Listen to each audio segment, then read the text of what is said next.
안녕하세요. 결혼 생활 8년을 청산하고 다시 솔로로 돌아온 40대 여자입니다. 8년? 이렇게 보니 그 인간 같지도 않은 인간이랑 오래도 살았다는 생각이 드네요. 진작 그런 인간이란 걸 알았다면 8년은커녕 결혼조차도 하지 않았을 텐데요. 이제 와서 후회한다고 한들 없던 일이 되는 것도 아니고 이미 엎질러진 물이니 앞으로 남은 인생이나마 최선을 다해 살아가 보려고 합니다. 오늘 마지막으로 하소연을 좀 하고 말이죠. 그러면 길고도 긴 저의 이야기 들어보실래요? 저와 남편은 결혼한 지 8년이 된 부부였어요. 저흰 둘 다 아이를 원하지 않았습니다. 다행히 저희의 의견을 시댁과 친정에서 존중해주는 분위기였죠. 그렇기에 각자 회사 다니며 결혼 생활을 즐기고 있었습니다. 결혼한 지 8년이나 됐지만 크게 부딪히는 일 없이 화목한 가정을 꾸려나갔죠. 남편이 워낙 다정한 사람이라 거의 싸우는 일도 없었어요. 게다가 저보다 친정에서 더 신경을 써주는 사람이라 늘 남편에게 고마웠죠. 오늘 장모님 건강검진 가시는 날인 건 알지? 어? 그게 오늘이야? 어이구, 어떻게 그걸 잊냐. 당신 그럴 줄 알고 나 오늘 연차 냈어. 내가 모시고 다녀올게. 정말? 고마워. 어떻게 그걸 잊을 수가 있지? 당신 아니었음 오늘 큰일 날 뻔했네. 바쁘다 보면 그럴 수도 있지. 장모님은 내가 잘 모시고 다녀올 테니까 당신은 출근이나 잘하세요. 이렇듯 남편은 제가 잊은 친정 일에도 발벗고 나서주었어요. 그런 남편의 모습에 결혼 하나는 정말 잘했다는 생각도 많이 했고요. 남편의 이중적인 모습에 속고 있다는 것은 꿈에도 모르고 말입니다. 그렇게 잘 지내던 어느 날 몸이 이상하다는 느낌이 계속 들더라고요. 덜컥 겁이 났어요. 혹시나 암 같은 큰 병은 아닌가 해서 말이죠. 걱정을 가득 안고 병원에 가보니 그곳에서 뜻밖의 이야기를 듣게 되었어요. 축하합니다. 임신입니다. 네, 임신이라고 하더라고요. 상상하지도 못한 임신이었죠. 피임기구도 제대로 쓰고 있을 뿐더러 가능성이 높은 날은 피했는데 그 희박한 가능성을 뚫고 생긴 아기였어요. 아기를 원한 적은 없었지만 축복이라는 생각이 들었어요. 정말 말도 안 되는 확률로 온 아기잖아요. 하늘에서 보내준 선물이라는 생각이 들만하죠.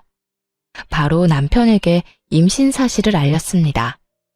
남편도 많이 놀라고 얼떨떨하겠지만 결국엔 기뻐할 거라 믿어 의심치 않았어요. 하지만 남편은 임신 소식을 듣자마자 화를 내더라고요. 뭐? 임신? 임신이래. 이게 무슨 일인가 몰라. 조심하기도 하고 나이도 많아서 그런 쪽으론 전혀 생각하지 못했는데. 무슨 여자가 날짜 계산도 제대로 못해서 이사다를 만드는 거야? 우리 아이는 갖지 말자고 했었던 거 잊었어? 이제 어떻게 할 거야? 남편의 말을 듣고 있자니 섭섭한 마음이 확 들더라고요. 아무리 임신 계획이 전혀 없었던 상황이라고 한들 말이죠. 거기에다 저딴 식으로 대뜸 화를 내니 기분이 상하기도 했고요. 당신은 무슨 말을 그렇게 해? 내가 무슨 임신이 하고 싶어서 안달난 사람이야? 뭐 싫다는 당신한테 마구잡이로 달려들어서 몰래 한 임신이야? 그런 것도 아닌데 왜 말을 그딴 식으로 해? 언성을 높이며 남편에게 따져 물었어요. 그제야 남편은 제정신이 돌아왔는지 눈치를 살피며 이상한 변명을 늘어놓더라고요. 아니, 난 그런 뜻이 아니라 너무 놀라서 그랬지. 왜 사람이 너무 당황하고 놀라면 언성이 높아지잖아. 나도 모르게 너무 놀라서 그랬어. 당신 기분 많이 나빴지? 그런 뜻으로 한 말은 아니었어. 그러니까 오해하지 말고 기분 풀어. 오해? 당신 같으면 오해를 안 하게 생겼어? 아무리 놀랬다고 해도 어떻게 그런 말을 해? 축복은 못 해줄 망정 뭐? 이제 어떻게 할 거냐고? 그래, 말 한번 잘했네. 내가 어떻게 해주면 좋을 것 같아? 어떻게 해줄까? 그런 뜻이 아니었다니까. 여보, 내가 정말 실수했어. 미안해. 남편은 계속해서 미안하다고는 했지만 아기에 대해선 아무 말도 안 했어요. 낳자거나 낳지 말자거나 아무것도 말하지 않더라고요. 아니, 아예 임신에 대한 언급 자체를 하지 않았어요. 대신 그 뒤로 남편은 임신이 달갑지 않다는 것을 온몸으로 표현하기 시작하더라고요. 휴가 때 가려고 계획했던 여행을 취소하려는 어느 날이었어요. 아무래도 임신 때문에 몸조심을 해야 했으니까요. 이번에 우리 여행 가기로 한 것도 취소해야겠지?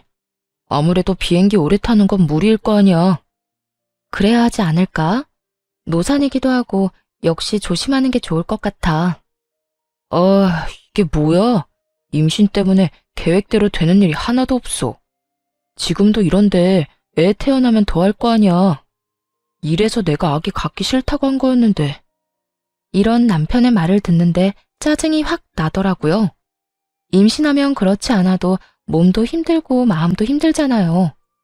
그런데 남편까지 저런 말로 임신이 달갑지 않다는 걸 표현하니 화가 났어요. 그래서 하고 싶은 말이 뭔데? 애를 낳자는 말이야, 낳지 말자는 말이야? 싫으면 지금 말해. 그렇게 말 빙빙 돌리지 말고. 안 그래도 힘든 사람 더 힘들게 하지 좀 마. 그간 남편에게 하고 싶었던 말을 쏟아냈습니다. 그렇게까지 화를 내니 남편은 한 발 물러서 또 눈치를 살피더군요. 아니, 그런 뜻이 아니잖아. 그냥 나는 아쉬워서 그렇지. 이번 여행 우리가 정말 기대했었는데 이렇게 취소해야 하니까 아쉬워서 그랬어. 여행 취소해서 아쉬운 것도 당신이 달갑지 않아 하는 것도 다 알아. 근데 이왕 생긴 아기 축복이라고 생각하고 좋게 말해주면 안 돼? 없을 것도 아니고 낳아서 키워야 하잖아. 대체 언제까지 그렇게 임신 탓하고 있을 건데? 미안해. 내가 생각이 짧았어. 당신도 많이 힘들 텐데 말 그렇게 해서 미안해. 남편은 또다시 미안하다고 하며 상황을 넘기려 했습니다. 그렇게 계속 반복되는 남편의 반응에 스트레스를 많이 받았죠. 그러면서 정말 이 아기를 낳아도 되는 것인지 걱정도 되더라고요. 지금도 저러는데 출산 이후 남편이 어떻게 변할지 모르는 일이니까요. 막상 낳은 아기가 너무 예뻐 남편이 좋게 변한다면 더없이 행복한 결말일 테지만 그렇지 않은 경우라면 상상도 하기 싫더라고요. 그건 저에게도 나쁘겠지만 태어날 아이에게도 끔찍한 상황일 게 분명했으니까요. 그러는 와중 시부의 생신날이 되었습니다. 매년 밖에서 하던 생신잔치를 갑자기 집에서 한다고 하더라고요. 그렇지 않아도 컨디션이 좋지 않은 몸인데 시부의 생신이니 어쩌겠어요. 힘들게 장을 봐 시댁으로 갔습니다. 그날따라 남편의 회사 일로 시모는 볼일로 바빠 혼자 생신상을 준비했어요. 그렇게 홀로 정신없이 음식을 준비하는데 갑자기 배가 참을 수 없이 아파오더라고요. 아래쪽에서 무언가 흘러나오는 느낌이 들어 급하게 병원으로 갔죠. 보통 큰일이 아니라고 직감했지만 그땐 이미 늦은 후였습니다. 아기가 하늘나라로 갔다는 소식을 듣고 말았으니까요. 그렇지 않아도 노산이었던 터라 조심 또 조심했어야 했는데 온종일 음식을 하느라 애를 썼더니 몸이 버티지 못했던 것이었어요. 병실에 누워있으니 소식을 전해 들은 시부모님과 남편이 오더라고요. 누워있는 저를 본 시모는 눈물까지 흘리며 손을 쓰다듬어 주셨어요. 그러고는 남편을 질책하기 시작하시더라고요. 넌 네 마누라가 임신했으면 진작 나한테 말을 했어야지. 그랬으면 이런 일은 없었을 거 아니야. 아니, 애초에 네 마누라가 임신했다는 사실을 알긴 했었던 거야? 시모의 질책이 쏟아지자 남편은 다 기어들어가는 목소리로 대답했습니다. 내가 남편인데 그걸 왜 몰랐겠어. 혹시나 해서 좀 지나면 말씀드리려고 했어요. 안 하느니만 못한 남편의 답은 시모의 화에 기름을 부어버렸습니다. 이어 시모의 입에서 나온 말들은 저를 충격에 빠뜨리기에 부족함이 없었어요. 그걸 아는 녀석이 왜 이번 생신은 집에서 축하하자고 우겨댄 거야? 내가 오늘 볼 일이 있어서 음식할 시간 없다고 말했지? 그래도 집에서 할 거라고 그렇게 우기더니 그렇지 않아도 네 와이프 노산인데 고생할 건 생각도 안 한 거야? 시모의 말을 들어보니 시댁에서 시부의 생신을 축하하자고 남편이 우겨댔더라고요. 시모가 약속이 있어 그건 곤란하다고까지 했는데도 말이죠. 남편은 시모의 말에 크게 당황하더니 말도 안 되는 변명을 해대기 시작했어요. 아니, 바깥 음식 먹기 지겹잖아. 난 그냥 집에서 간단하게 미역국이나 먹으면 되겠지 하는 마음에 그랬던 거야. 나라고 일이 이렇게 될 줄 알았겠어? 몰랐다는 말만 하면 그만이야? 애는 둘째치고 네 와이프 몸 상한 거는 어떻게 할 거야? 나도 속상해. 나라고 마음 편한 줄 알아.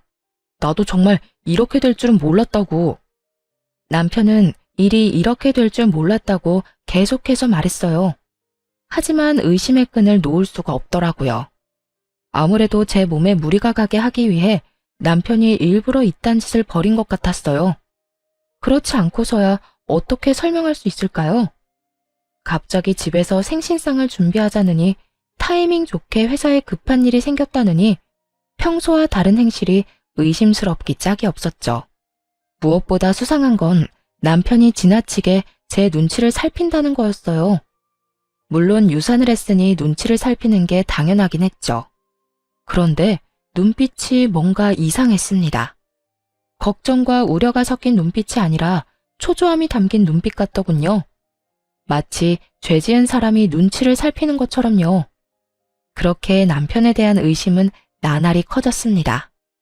그리고 유산의 아픔에서도 쉽게 벗어나지 못하고 있었어요. 갑작스러운 임신과 그보다 더 갑작스러운 유산은 생각보다 큰 아픔으로 다가왔어요. 나이가 있어서 그런지 회복도 더디더라고요. 몸이 성치 않은데 마음도 힘든 상황이 이어지니 결국 회사를 그만두었습니다. 몸과 마음을 다스리는 데 집중해 보려고요. 그렇게 혼자 힘든 시간을 보내고 있는데 친정엄마가 여행을 제안하더라고요. 당시 엄마의 생신이 다가오고 있었는데 겸사겸사 다 함께 떠나자고 말이죠. 여보, 엄마가 엄마 생신 축하 겸 여행을 같이 가자는데 당신 시간 돼? 내가 이러고 있어서 엄마가 걱정되나 봐. 기분 전환이나 하고 오면 어떻겠냐고 하더라. 여행 가서 좋은 것도 보고 맛있는 것도 먹고 하면서. 여행? 좋지. 그렇지 않아도 당신 걱정되는데 다 같이 가면 좋겠네. 나도 회사에 말해서 휴가 쓸 테니까 장모님이랑 계획 세워봐.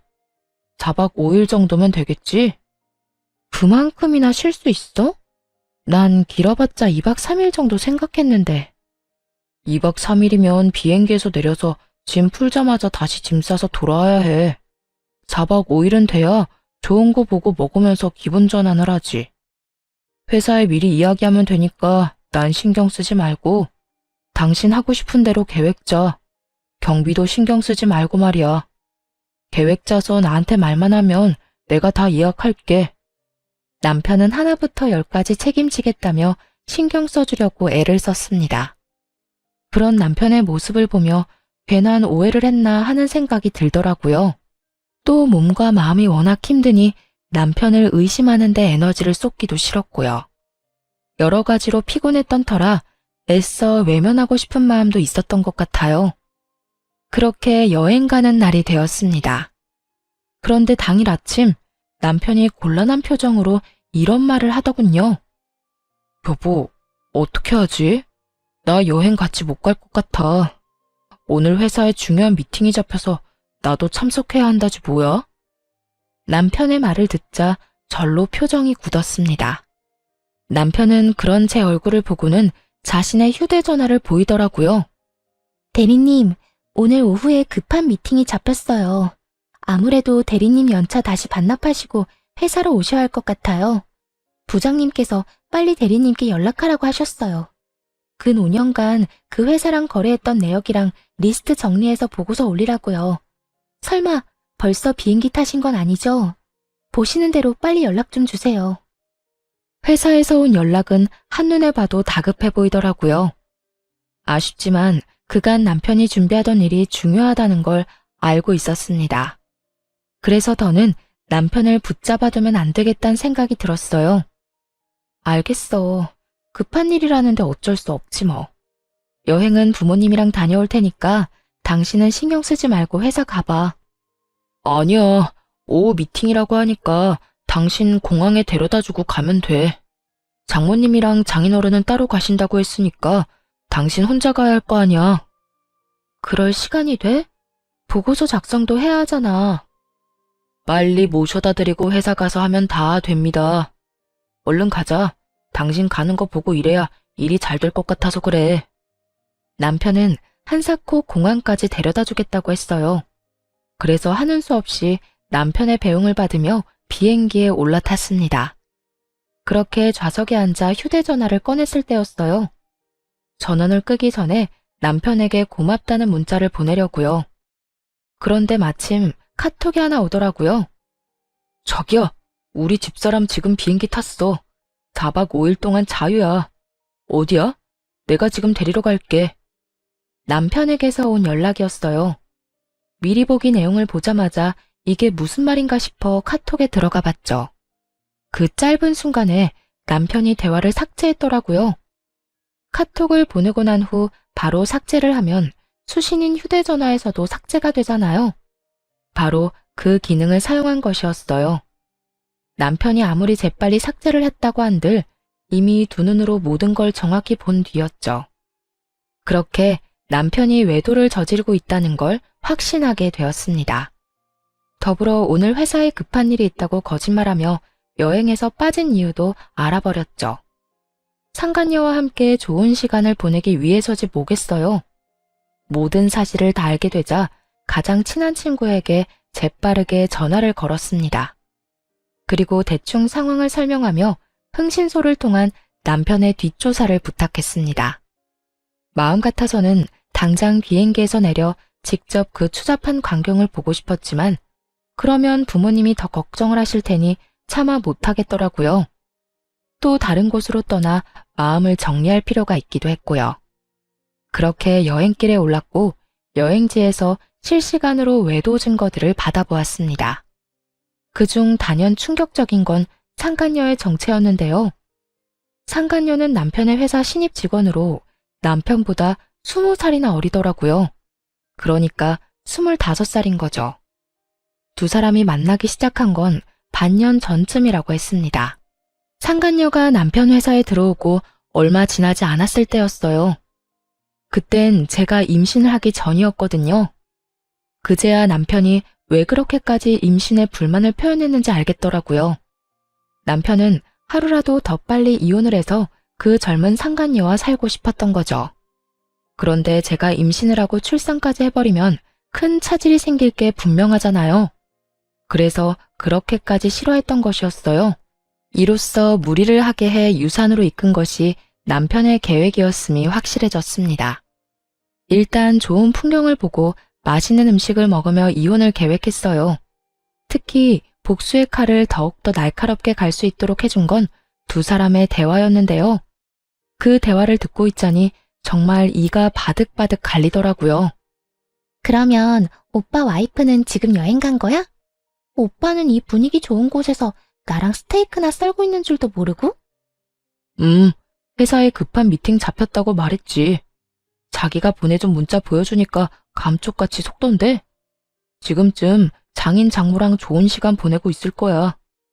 4박 5일이라고 했으니까 그동안 나 이런 데 많이 데리고 가줘야 해. 이런 데만 데리고 가겠어? 백화점 가서 가방도 사줄게. 이럴 줄 알았으면 그냥 한 달 쉬다 오자고 할 걸 그랬어. 그러면 자기랑 여행도 다니고 좋았을 텐데. 비행기 추락사고 이런 거라도 일어났으면 좋겠다. 그러면 이혼을 어떻게 해야 할지 걱정 안 해도 될 텐데. 비행기 추락사고. 이 말을 듣는데 정말 온몸에 소름이 다 돋더라고요. 어떻게 된 인간이 그런 말을 입에 올릴 수가 있는 것인지 아무리 어린 여자한테 미쳐있다고 해도 말이죠. 당장이라도 달려가 머리채라도 잡고 싶은 심정이었습니다. 그 뒤로 이어진 대화도 가관이었어요. 에이, 아무리 그래도 그건 아니지. 그나저나 나 이번에 기획안 제출하라고 하던데 오빠가 도와줄 거지? 당연하지. 우리 자기 일인데 내가 다 도와줘야지. 자기도 얼른 진급하고 자리 잡아야 하니까. 역시 오빠가 최고야. 그나저나 오빠 돈 이렇게 막 써도 돼? 오빠 와이프가 눈치채면 어쩌려고. 눈치? 퍽이나 그 여자가 눈치채겠다. 그 여자 지금 유산했다고 세상 온갖 슬픔을 혼자 다 떠안는 사람처럼 굴고 있어. 그런 사람이 나한테 신경 쓸 겨를이 있을 것 같아. 그리고 평소에도 정신이 워낙 없는 사람이었어. 오죽했으면 그 부모도 내가 다 챙겼을까. 책 잡히기 싫어서 다 챙기느라 내가 피곤해 죽겠다니까. 그랬습니다. 남편은 진심에서 우러나와 제 부모님을 챙긴 것이 아니었어요. 본인이 외도나 저지르고 있으니 부모님을 이용하고 있었던 거더라고요. 의심에서 벗어나기 위한 하나의 수단으로 말이죠. 모든 사실을 알게 된 후 이를 갈며 여행지에서 돌아왔습니다. 그날 바로 상간녀의 본가와 상간녀가 만나는 남자에게 외도 증거를 다 보내버렸어요. 알아보니 상간녀는 결혼을 약속한 사람이 있는 상태더군요. 남편은 그런 사실을 모르고 있는 모양이었고요. 그러니까 상간녀가 남편과 그런 관계를 맺고 있었던 이유야 뻔하죠. 그저 빠른 진급과 편한 회사 생활을 위해 나이 많은 남편을 만난 거 아니겠어요? 상간녀의 예비 남편은 바로 회사를 찾아가 한바탕 난동을 부렸다고 합니다. 가지고 있는 모든 외도 증거를 주었으니 예상한 대로였죠. 그러자 두 사람이 집으로 찾아왔더라고요. 그게 누구긴 누구겠어요. 만신창이가 된 남편과 화장이 다 번져 몰골이 엉망이 된 상간녀였습니다. 당신 진짜 미쳤어? 그딴 짓을 왜 한 거야? 미치지 않고서야 왜 그런 걸 보내서 이 상황을 만드냐고. 그러게, 아줌마 진짜 미쳤어요? 미치려면 혼자 곱게 미칠 것이지 왜 남의 인생을 다 망쳐놓고 그래요? 미친 건 두 사람이지.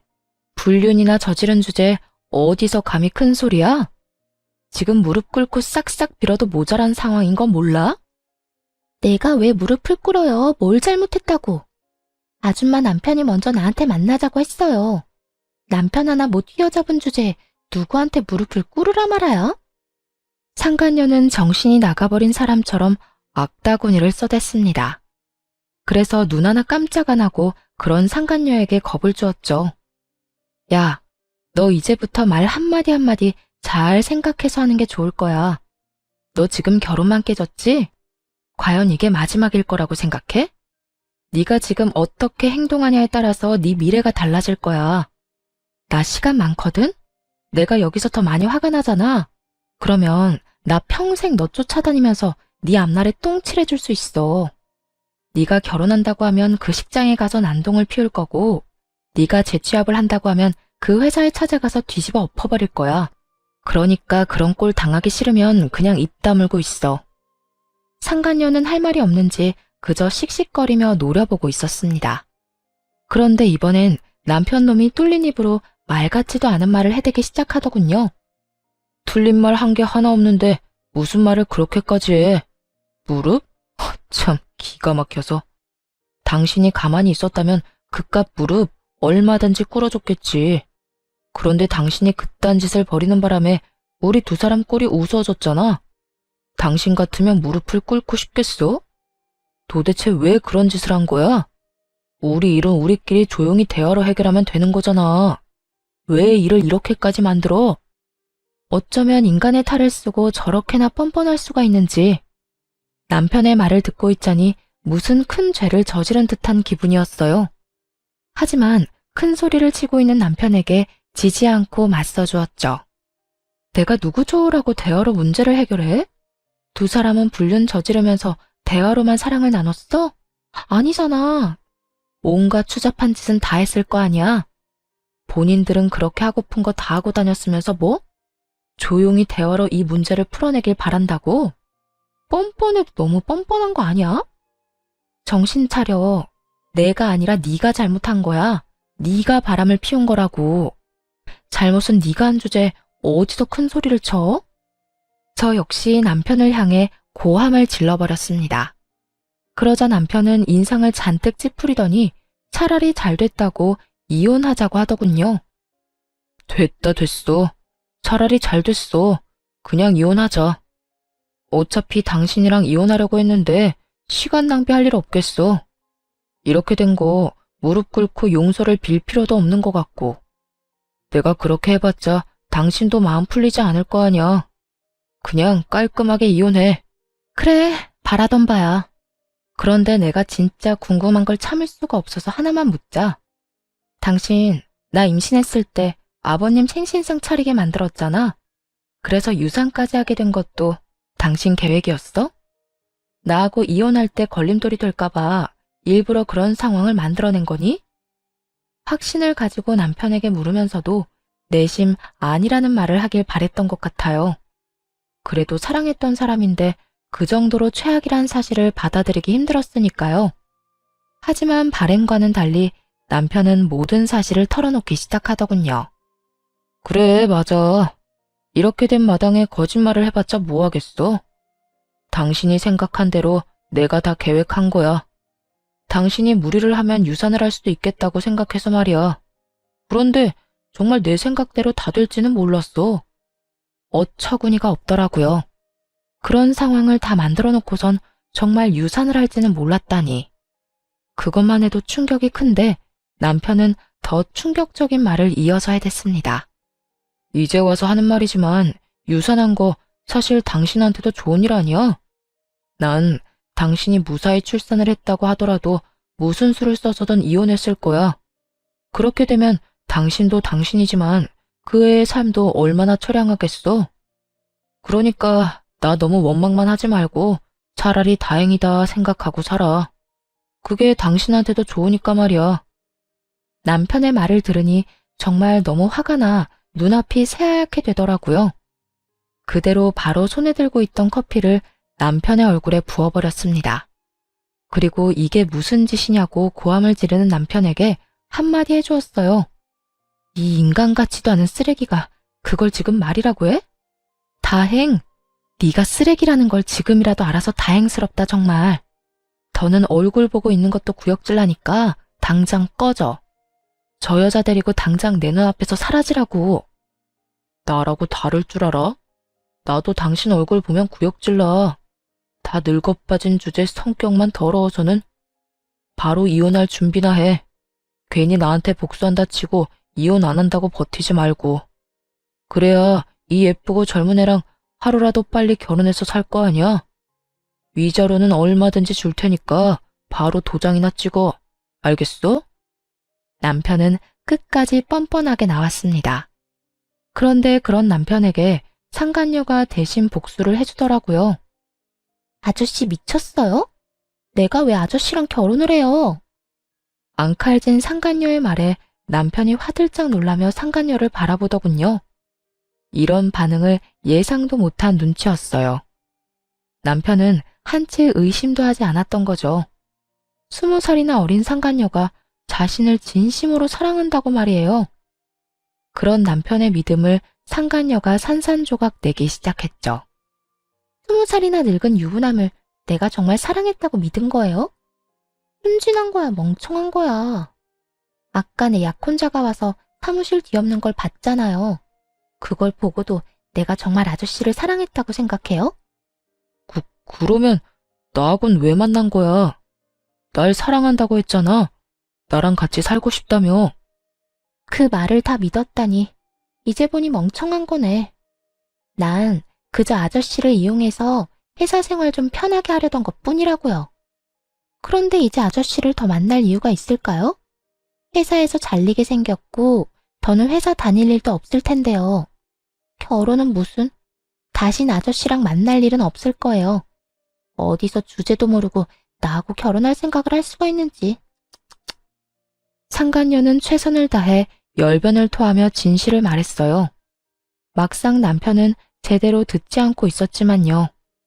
저런 모욕적인 말을 들으면서도 상간녀를 붙잡고 헛소리할 정도였으니까요. 자기야, 진짜 왜 그래? 지금 집사람이 보고 있어서 그래? 자기도 다 들었잖아. 나 이제 저 여자랑 곧 이혼해. 그러면 자기랑 행복하게 살 수 있다고. 남편은 제가 아니라 상간녀에게 무릎을 꿇고 울고불고 매달리고 있었습니다. 하지만 상간녀는 그런 남편의 손을 가차없이 뿌리쳐버리더군요. 아, 진짜. 구질구질하게 왜 이래? 말귀를 못 알아먹어요? 난 평생 노인네 뒷바라지나 하면서 살 생각 전혀 없다고요. 그러니까 아저씨도 꿈 깨세요. 상간녀는 한결같이 냉정한 모습으로 남편을 대했어요. 그런 상간녀의 모습에 남편은 드디어 현실을 자각한 듯 원망을 쏟아내더라고요. 다 진심인 거야? 네가 어떻게 나한테 이럴 수가 있어? 어떻게 나한테 이럴 수가 있냐고. 내가 너한테 지금까지 뭘 해줬는데? 누가 해달라고 했나? 다 자기가 해주고 싶어서 했으면서 이제 와서 왜 저래? 상간녀는 절망을 쏟아내는 남편이 지긋지긋하다는 듯 굴었습니다. 더 이상 듣고 있고 싶지 않았어요. 그대로 그 꼴값을 떠는 인간들을 집에서 내쫓아 버렸습니다. 두 사람은 한참을 현관문 앞에서 다툰다 싶더니 경비분의 손에 쫓겨났습니다. 워낙 시끄러워서 다른 주민이 신고라도 했던 거겠죠. 그 후 이혼 소송과 상간녀 소송까지 진행해 모두 승소를 했습니다. 덕분에 위자료를 받고 이혼할 수 있었어요. 상간녀는 끝까지 미안하다는 말 한마디 없었습니다. 중간에 남편이 설득을 어떻게 한 것인지 다시 사이가 좋아졌더라고요. 20살이나 많은 이혼남을 옆에 끼고 으스대는 꼴이 참 웃기지도 않았어요. 드디어 다 끝났네요. 받은 위자료로 새 출발 잘하세요, 아줌마. 난 아줌마가 이혼해준 덕분에 돈 걱정 안 하고 살 테니까.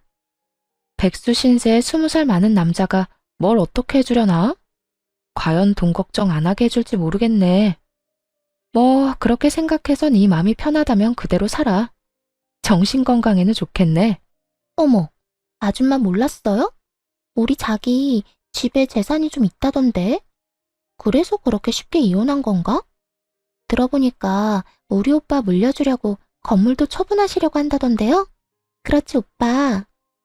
그럼 내가 다 알아봤지. 3층짜리 건물 처분하려고 부동산에 내놨다고 하더라고. 그거 처분하면 누굴 주겠어? 하나뿐인 아들인 날 주시겠지. 내가 그 돈으로 우리 자기 돈 걱정 없이 살게 해줄게. 자기는 그냥 내 옆에 있기만 해. 들었죠? 아줌마는 좀 억울하겠어요. 더럽고 치사해도 참고 버텼으면 돈은 펑펑 쓰면서 살았을 텐데. 볼 꼴 못 볼 꼴 다 보고 이 대박 기회를 놓쳤으니 얼마나 억울하겠어? 내가 아줌마 억울하지 않게 부지런히 잘 쓸게요, 그 돈. 들어보니 전 남편은 상간녀를 전 시댁의 재산으로 홀린 듯 하더라고요. 그제야 왜 둘의 사이가 다시 좋아졌는지 이해가 됐습니다. 상간녀는 결혼도 무산되고 본가에서도 쫓겨났으니 갈 곳이 없었겠죠. 그러다 전 남편이 재산을 받을 것 같자 나이 많은 그의 곁을 남기로 한 것이었고요. 그래서 시샘이 나거나 후회했냐고요? 전혀요. 억만금을 준다고 해도 저 남자와는 더 살 생각이 없었습니다. 또 시부모님은 저딴 인간에게 재산을 물려주실 분들이 아니라고 확신했어요. 그래서 별로 약이 오르지도 않더군요. 그리고 만에 하나 그 돈을 물려받는다고 쳐도요. 저렇게 이루어진 가정이 평탄할 리 없지 않겠어요? 마음대로 해라. 그런데 있잖니. 세상 모든 것이 네 뜻대로 흘러가진 않을 거야. 그 돈이 정말 네 손으로 들어오게 될지는 난 잘 모르겠다.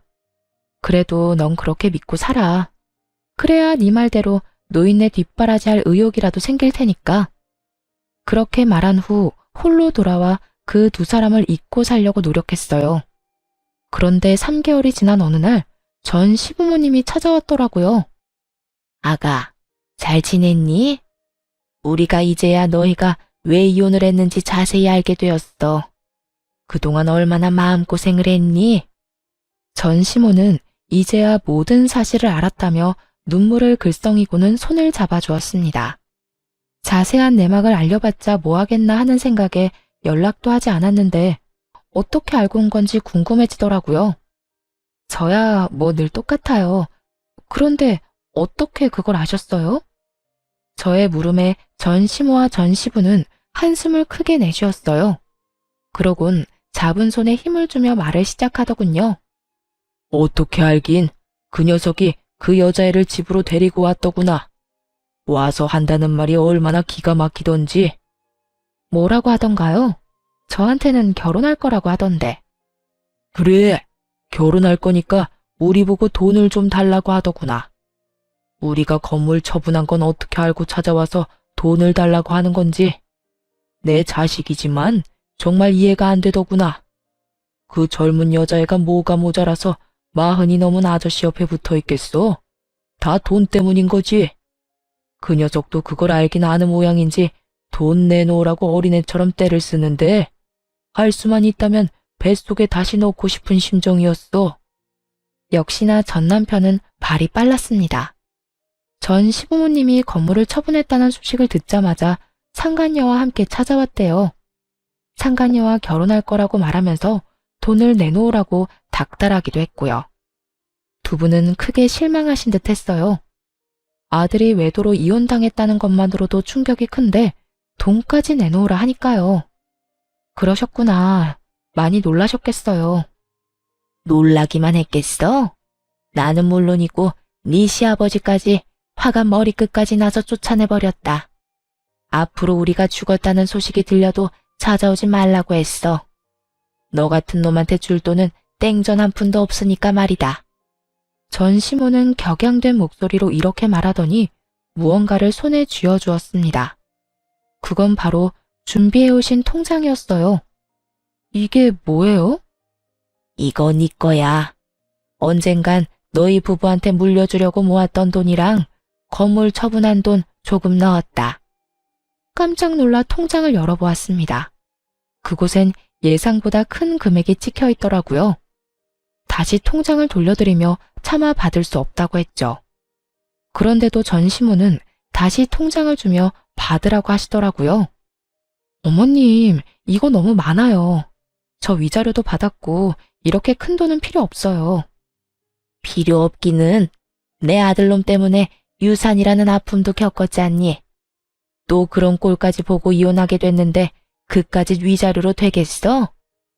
이 돈으로도 네 상처가 치유되지 않을 거라는 거 잘 안다. 그런데 이렇게라도 해야 우리 마음이 편해서 그래. 이런 것밖에 줄 수 없어서 미안하구나. 전 시모는 끝까지 손에 통장을 쥐어주셨습니다. 그러면서 당부의 말도 잊지 않으시더군요. 그리고 그 녀석이 널 찾아올 수도 있어. 그 여자애는 물려받을 돈이 없다고 생각되면 바로 그 녀석 버리고 도망갈 거야. 너도 봤으니 다 알겠지만 말이다. 그러면 그 녀석이 어딜 가겠어? 우리한테는 쫓겨나고 영까지 끊겼으니 널 찾아오지 않겠어? 만에 하나라도 널 찾아오거든 소금이나 뿌리고 쫓아내버려. 다신 찾아오지 말라고 말하면서 말이야. 전 시모는 끝까지 저의 편에 서서 저를 위한 말을 해준 후 돌아갔어요. 시간이 흐른 뒤 역시나 전 시모의 말처럼 전 남편 놈이 절 찾아왔더라고요. 이혼하자고 할 때는 그렇게나 뻔뻔하고 당당한 모습이더니 이번엔 잔뜩 불쌍한 척을 하며 앞에 서 있더군요. 여보, 오랜만이야. 여보 좋아한다. 너랑 나 이혼한 지가 언젠데 여보래? 그리고 왜 찾아왔어? 우리 다시는 보지 않기로 암묵적으로 약속한 거 아니었어? 상간녀랑 행복하게 살 테니 빨리 이혼하자고 한 사람이 당신이란 걸 잊었어? 아직도 그 일을 마음에 두고 있는 거야? 그게 언제적 일인데. 나 그 여자애랑 끝냈어. 막상 이혼하고 나니까 당신이 그리워서 안 되겠더라고. 그래서 끝내버렸어. 당신한테 돌아오려고 말이야. 입에 침이나 바르고 거짓말을 하는 건지 전 남편은 얼굴색 하나 안 변하고 오로지 절 너무 사랑해서 돌아온 거라고 하더군요. 상간녀의 말처럼 멍청하기 짝이 없었어요. 이제와 후회한다고 내가 그리워 돌아왔다고 하면 뭐 달라지나요? 이쪽은 받아줄 생각 요만큼도 없는데 혼자서 확신하는 눈치였어요.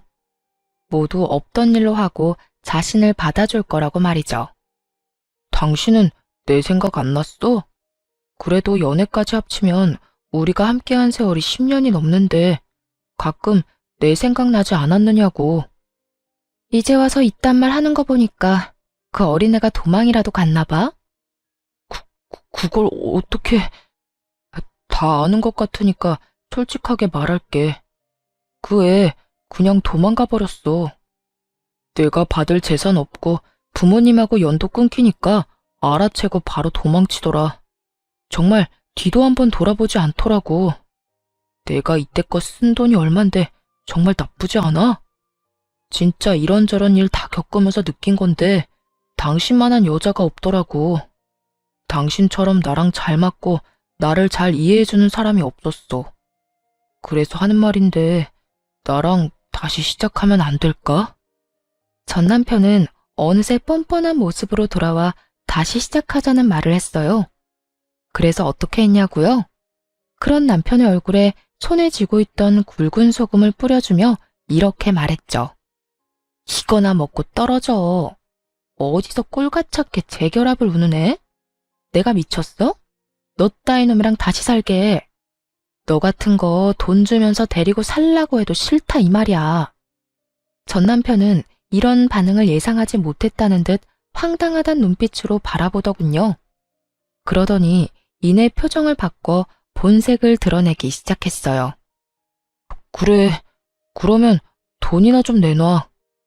돈? 나한테 돈 맡겨놨어? 뭐 이리 당당하게 돈을 달래? 나 다 알고 있거든. 우리 부모님이 당신한테 돈 줬지? 내가 다 듣고 왔으니까 발뺌할 생각하지 마. 그거 원래 내가 다 받았어야 할 돈이야. 그러니까 그 돈 내놓으면 조용하게 가줄게.